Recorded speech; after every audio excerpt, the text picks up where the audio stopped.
ಕ್ಲಾಸ್ನಲ್ಲಿ ನಡೆದಂತ ನಮ್ಮ ರೈತರ ಅಹೋರಾತ್ರಿ ಹೋರಾಟಕ್ಕೆ ನಾವು ಎಲ್ಲರೂ ಸ್ಪಂದಿಸಿ ಅದರ ದ್ಯೋತಕವಾಗಿ ಪ್ರತಿ ಹಳ್ಳಿಯಲ್ಲಿ ಪ್ರತಿ ಒಂದು ಗ್ರಾಮದಲ್ಲಿ ಕೂಡ ರೈತ ಸಂಘ ಈ ಒಂದು ಹೋರಾಟವನ್ನ ಹಮ್ಮಿಕೊಂಡಿದೆ. ಅವರೆಲ್ಲರಿಗೂ ನನ್ನ ತುಂಬು ಹೃದಯದ ಅಭಿನಂದನೆಗಳನ್ನ ನಾನು ಸಲ್ಲಿಸಲಿಕ್ಕೆ ಇಚ್ಛೆ ಪಡ್ತಾ ಇದ್ದೀನಿ. ಯಾಕಂದ್ರೆ ಎಂಥ ಪರಿಸ್ಥಿತಿ ನಿರ್ಮಾಣ ಆಗಿದೆ ಅಂದ್ರೆ ನಮ್ಮ ಹಕ್ಕನ್ನು ನಾವು ಈ ರೀತಿ ನಡುವ ರಸ್ತೆಯಲ್ಲಿ ಕುಳಿತು ಕೇಳುವಂತಹ ಪರಿಸ್ಥಿತಿ ನಿರ್ಮಾಣ ಆಗಿದೆ.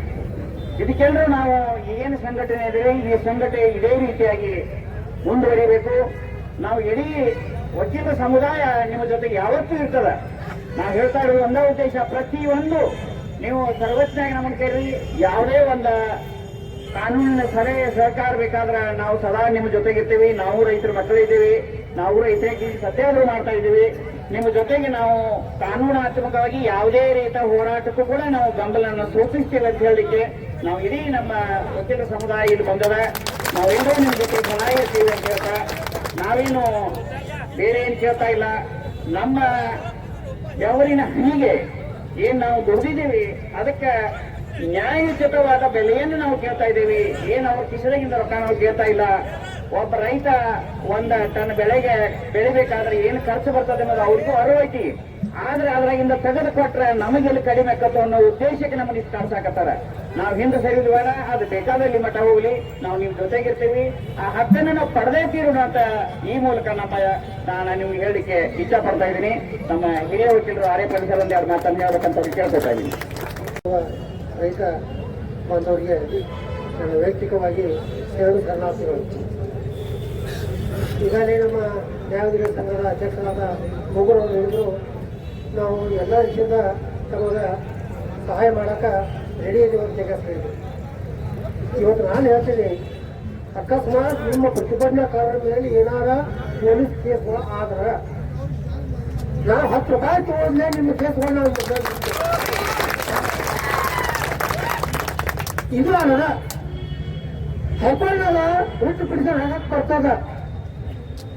ಯಾರನ್ನ ಚೀಫ್ ಸೆಕ್ರೆಟರಿ ಕರ್ನಾಟಕ ಸರ್ಕಾರ और व्यक्ति एमडी पार्टी ಮಾಡ್ಕ್ಯಾಸ ನಮಗ ರಿಟ್ ಪಿಟಿಷನ್ ಹಾಕಿ ಡೈರೆಕ್ಷನ್ ಕಂಟಿನ್ಯೂ ಇಸ್ಯೂತದ ಗೌರ್ಮೆಂಟ್ ಟು ಫಿಕ್ಸ್ ರೇಟ್ ಅಂತ ಹೇಳಿ ಕೇಳಾಕ ನಮಗೆ ಬರ್ತದ.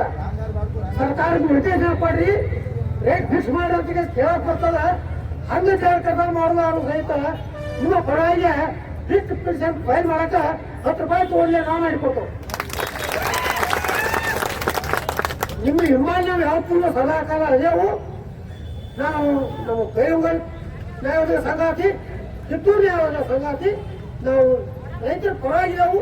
ನಿಮ್ಮ ಹೋರಾಟಕ್ಕೆ ನಮ್ಮ ಬೆಂಬಲ ಐತಿ. ಅದಕ್ಕೆ ನೀವು ಯಾವ ಟೈಮ್ ಬೇಕಾದಾಗ ನಮಗೆ ಬೇಕಾದ್ರೆ ಕಾಂಟ್ಯಾಕ್ಟ್ ಮಾಡಿ, ಹಿಂಗ ಸಮಸ್ಯೆ ಆಗಿತ್ತು ಅಂತ ಹೇಳ್ರಿ, ನಾವು ಅದನ್ನ ಸ್ಪಂದಿಸ್ಲಿಕ್ಕೆ ನಾವು ರೆಡಿ ಇದ್ದೀವಿ ಅಂತ ಹೇಳಿ ನಾನು ಒಂದು 2 ಮಾತು ಮುಗಿಸ್ತೀನಿ. ನಮಸ್ಕಾರ. ಒಂದು ಸೀನಿಯರ್ ಕೌನ್ಸಿಲ್ ಜೋಡಿ ಆಲ್ರೆಡಿ ನಾವು ಮಾತುಕತೆ ಮಾಡ್ತಾ ಇದ್ದೀವಿ. ಅದು ಅಕಸ್ಮಾತ್ ಹಾಕುವುದಾದ್ರೆ ನಿಮ್ಮ ಯಾರಾದರೂ ಒಬ್ಬರಿಬ್ಬರನ್ನ ನಾವು ಕರಿತೀವಿ. ನಾವು ಪಿಟಿಷನರ್ ಆಗ್ಬೇಕಾಗ್ತದೆ. ನಿಮ್ಮನ್ನು ಕರ್ಕೊಂಡು ಹೋಗಿ ನಿಮಗೆ ಪಿಟಿಷನ್ ಮಾಡಿ ನಿಮ್ಮ ಮುಖಾಂತರ ನಿಮ್ಮ ಕಡೆಯಿಂದ ಯಾವುದೇ ರೀತಿ ಯಾಕಂದ್ರೆ ನಾವು ರೈತರಿದ್ದೀವಿ, ಅದು ನಮಗೂ ಲಾಭ ಅದ, ಎಲ್ಲರಿಗೂ ಲಾಭ ಇರೋದ್ರಿಂದ ನಾವು ಹೈಕೋರ್ಟಿಂದ ಡೈರೆಕ್ಷನ್ ಕೊಡಕ್ಕೆ ಸಾಧ್ಯತೆಗಳಿದ್ರೆ ಆ ನಿಟ್ಟಿನೊಳಗೆ ನಾವು ಪ್ರಯತ್ನ ಮಾಡ್ತಾ ಇದ್ದೀವಿ ಅಂತ ತಿಳ್ಕೊಂಡು ಈ ಮೂಲಕ ನಿಮಗೆ ಹೇಳಲಿಕ್ಕೆ ನಾನು ಇಚ್ಛೆ ಪಡ್ತಾ ಇದ್ದೀನಿ. ಸೇರ್ಕಸ ಹೋಗಿ ಮದುವೆ ಮಾಡಿ ತಾವ ಸ್ವತಃ ಕುತ್ಕೊಂಡು ಊಟ ಮಾಡಿ ಮನೆಗೆ ಬರ್ತಾರ. ನಾವು ಕಾರ್ಯಕರ್ತರು ಏನ್ ಮಾಡ್ತೀವಿ, ಬಿಜೆಪಿ ಬಂದ್ರ ಆ ಮಗನ ಬಿಡೋದು ಬೇಡ, ಕಾಂಗ್ರೆಸ್ ಬಂತು ಆ ಮಗನ ಬಿಡೋದು ಬೇಡ, ಜೆಡಿಎಸ್ ಬಂತು ಆ ಮಗನ ಮುಟ್ಬೇಡ. ನಾವ್ಯಾಕೆ ಬಡದಾಡ್ಬೇಕ್ರಿ? ಇದನ್ನು ಸ್ವಲ್ಪ ರೈತರು ದಯಮಾಡಿ ಇದನ್ನ ನಾವು ಮೊದಲೇ ಅರ್ಥ ಮಾಡ್ಕೋಬೇಕಾಗಿದೆ. ಇವತ್ತು ನಮ್ಮಂತೆ ಒಗ್ಗಟ್ಟು ಯಾಕೆ ಕುಗ್ಗಾತೈತಿ ಅಂತಂದ್ರೆ, ರಾಜಕಾರಣಿಗಳು ಬಿಜೆಪಿ ಅವ್ರ ಬಿಜೆಪಿ ಪಾರ್ಟಿಯಲ್ಲಿ ಇರ್ತಕ್ಕಂಥ ಮುಖಂಡರು ಇವತ್ತು ಬಂದ್ರು ಅಂತಂದ್ರೆ ಅವ್ರ ಜನ ಬಿಜೆಪಿ ಜನ ಮಾತ್ರ ಇರ್ತೀವಿ. ಕಾಂಗ್ರೆಸ್ದವ್ರು ಬಂದ್ರು ಅಂತಂದ್ರೆ ಕಾಂಗ್ರೆಸ್ದವ್ರು ಮಾತ್ರ ಇರ್ತೀವಿ. ಆದ್ರೆ ಆಗ್ಲೇ ಹೇಳಿದಂಗ ಎಲ್ಲಾ ಜಾತಿ ಧರ್ಮ ಮತ ಪಂಗಡ ಪಕ್ಷ ಎಲ್ಲಾ ಭೇದವನ್ನ ಮರೆತ ಇವತ್ತ ನಾವು ಒಗ್ಗಟ್ಟಾಗಿ ಒಂದು ರೈತ ಸಂಘವನ್ನ ಕಟ್ಟಬೇಕು ಅಂತಕ್ಕಂಥ ಸ್ವಾಮೀಜಿಗಳು ಆಗಲೇ ಹೇಳಿದ್ರಲ್ಲ, ಆ ರೀತಿಯಾಗಿರ್ತಕ್ಕಂಥ ಸಂಘಟನೆ ಯಾಕೆ ನಮ್ಮಲ್ಲಿ ಉದ್ಭವ ಆಗ್ತಾ ಇಲ್ಲ, ಯಾಕೆ ನಮ್ಮೆಲ್ಲ ಕೊರತೆ ಕಾಣ್ತಾ ಇದೆ? ಸುಮಾರು 20-30 ವರ್ಷಗಳ ಹಿಂದಡೆ ನಾವಿರೋದಕ್ಕಿಂತ ಮುಂಚೆ ಇಲ್ಲಿ ಕಿತ್ತೂರು ನಾಡೋಗ ಎಂತೆಂತ ಕ್ರಾಂತಿಗಳಾದವು. ಬಾಬಾಗೌಡರವರು ಎಕ್ಸಾಂಪಲ್ ಕೊಟ್ಟು ಹೇಳಿದ್ರಲ್ಲ. ಇಲ್ಲಿ ಅಷ್ಟಲ್ಲ, 2 ಭಾಗ ನಿಂತು ಬರೋ ರೈತರು ತಾವಾಗ ರೊಟ್ಟಿ ಕಟ್ಕೊಂಡು ಬಂದು ತಮ್ಮ ಬುತ್ತಿ ರೊಟ್ಟಿ ಮತ್ತ ಹಿಟ್ಟಿನ ಜುಮಕ ಕಟ್ಕೊಂಡು ಬಂದು ತಾವ ಸ್ವತಃ ಊಟ ಮಾಡಿ ಅವ್ರಿಗೆ ಪಟ್ಟಿ ಹಾಕಿ ಆರಿಸಿ ತಂದಿರ್ತಕ್ಕಂಥ ಉದಾಹರಣೆ ನಮ್ಮ ಕಿತ್ತೂರು ನಾಡುವಾಗ ಕರ್ನಾಟಕ ರಾಜ್ಯದೊಳಗೆ ಮೊದಲು ನಡೆದ. ಇಂಥ ಒಂದು ನಾಡಿನೊಳಗೆ ನಾವೆಲ್ಲರೂ ಹುಟ್ಟಿ ಇಂಥ ಒಂದು ನಾಡಿನೊಳಗಡೆ ನಮ್ಮ ರೈತ ಸಂಘ ಇಷ್ಟೊಂದು ಪ್ರಬಲವಾಗಿರ್ತಕ್ಕಂಥ ಜನಸಂಖ್ಯೆ ಪ್ರಬಲವಾಗಿರ್ತಕ್ಕಂಥ ನಾಡೊಳಗಡೆ ನಾವು ಹುಟ್ಟಿದೀವಿ. ನಮ್ಮ ಬೆಲೆಯನ್ನ ನಾವು ನಿಗದಿ ಮಾಡುವಾಗ ನೀವು ನಿಗದಿ ಮಾಡ್ರಿ ಅಂತಕ್ಕಂಥ ಕೇಳ್ತಕ್ಕಂಥ ಪರಿಸ್ಥಿತಿ ಇವತ್ತು ಉದ್ಭವ ಆಗಿದೆ. ಏನಾಗಿಬಿಡುತ್ತೆ ನಮ್ಮ ರೈತರ ಪರಿಸ್ಥಿತಿ ಇವತ್ತ? ಸ್ಪಷ್ಟವಾಗಿ ಹೇಳ್ತಿದ್ದೀನಿ, ಕೇಳಿಸ್ಕೊಡ್ರಿ. ಏನಾಗಿದೆ ರೈತರ ಪರಿಸ್ಥಿತಿ? ಕಬ್ಬು ಬೆಳಿಲಿಲ್ಲ ಅಂತಂದ್ರ ನಮಗ್ ಹಣ ಸರಿಯಾಗಿ ಸಿಗೋದಿಲ್ಲ. 3,102 ರೂಪಾಯಿ, 3,402 ರೂಪಾಯಿ. ಹಿಂಗ ಅವರು ಇಷ್ಟು ರೈತರನ್ನ ಹೆಂಗ ಮೋಸದ ಜಾಲಿಗೆ ರೈತರನ್ನ ಹೆಂಗ ಮಳ ಮಾಡ್ತಾರ ಅಂತಂದ್ರೆ ಈ ರೀತಿ ಮಳ ಮಾಡ್ತಾರ. 3,500 ಗಟ್ಟಿಯಾಗಿರ್ತಕ್ಕಂಥ ಬೆಲೆ ನಮಗೆ ಬೇಕೇ ಬೇಕಂತ ಎಲ್ಲ ಕೊಟ್ಟಾಗ 3,200 ಯಾಕೆ ಘೋಷಣೆ ಮಾಡ್ತಾರು? ಅಂದ್ರೆ ರೈತರನ್ನ ಸಮಾಧಾನ ಮಾಡೋದು 3,200 ಏರಂದ್ರ ಏರಿದ ರೂಪಾಯಿ 2 ರೂಪಾಯಿ ಇನ್ನೊಂದು 100 ರೂಪಾಯಿ ನಾವು ಜಾಸ್ತಿ ಮಾಡಿದ್ವು ಅಂತಂದ್ರ ಈ ಹೋರಾಟ ಇಲ್ಲಿಗೆ ಸ್ಥಗಿತ ಮಾಡಿಬಿಡೋನು. ಇಂತಹ ಒಂದು ದೃಷ್ಟಿಕೋನ ಇಟ್ಕೊಂಡವ್ರು ಎಲ್ಲಾ ಫ್ಯಾಕ್ಟರ್ ನೋಡ್ರಿ. ನೀವು ಇವತ್ತು ಹೇಳ್ತೇನೆ ನಿಮ್ಗೆ ನೀವೇನ್ರ ಅನ್ಕೊಂಡಿರ್ಬೇಕ. ಯಾವ MLA ಯಾವ MP ಯಾರು ಕಾಂಟ್ರಾಕ್ಟರ್ ಇರಲ್ಲ, ನಿಮ್ ತೆಗೆಯುವಾಗ ಏನಂತ ಅದನ್ನ ತೆಗೆದು ಹಾಕಿಬಿಡ್ರಿ ನೀವು. ಎಲ್ಲಾ ಫ್ಯಾಕ್ಟರಿಗಳ MDಗಳು ಎಲ್ಲಾ ಫ್ಯಾಕ್ಟರಿ ಮಾಲಕರು ಎಲ್ಲರೂ ಕಾಂಟ್ರಾಕ್ಟರ್ ಎಲ್ಲರೂ ಮೀಟಿಂಗ್ ಮಾಡೇ ಮಾಡ್ತಾರ. ಯಾವಾಗ ಅವ್ರ ಬೆಂಬಲ ಬೆಲೆ 1 ರೂಪಾಯಿ ಘೋಷಣೆ ಆಗೈತೆ ಅಂದ್ರೆ ತಿಳ್ಕೊಂಡ್ಬಿಡ್ರಿ, ಎಲ್ಲಾ ಫ್ಯಾಕ್ಟರಿ ಕಾಂಟ್ಯಾಕ್ಟ್ ಮಾಡ್ಕೊಂಡು ಮಾಡಿರ್ತಾರ ಅದನ್ನ.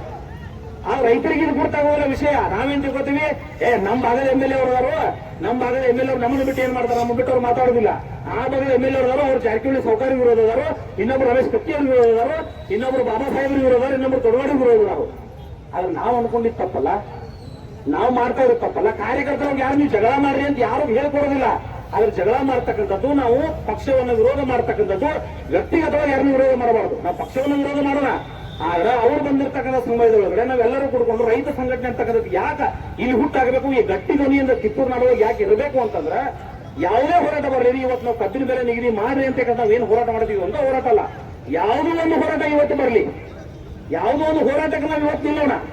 ಆದ್ರ ಅದಕ್ಕೆ ಅದರದೇ ಆಗಿರ್ತಕ್ಕಂಥ ರೂಪುರೇಷೆಗಳಿರ್ತಾವ, ಅದರದೇ ಆಗಿರ್ತಕ್ಕಂಥ ಗಟ್ಟಿತನ ನಮ್ಮಲ್ಲಿ ಇರಬೇಕಲ್ಲ. ಇವತ್ತು ನಾವು ಹೋರಾಟ ಮಾಡಿದ್ವಿ, ಒಂದಿನ ಕುಂತೀವಿ, ಚಪ್ರ ಹಾಕಿದ್ವಿ, ಇಲ್ಲಿ ಅಡಿಗೆ ಮಾಡಿದ್ವಿ, ಊಟ ಮಾಡಿದ್ವಿ, ಬೆಲೆ ಘೋಷಣೆ ಮಾಡಿದ್ವಿ, ಎದ್ದು ಹೋಗ್ಬಿಟ್ಟಿವಿ.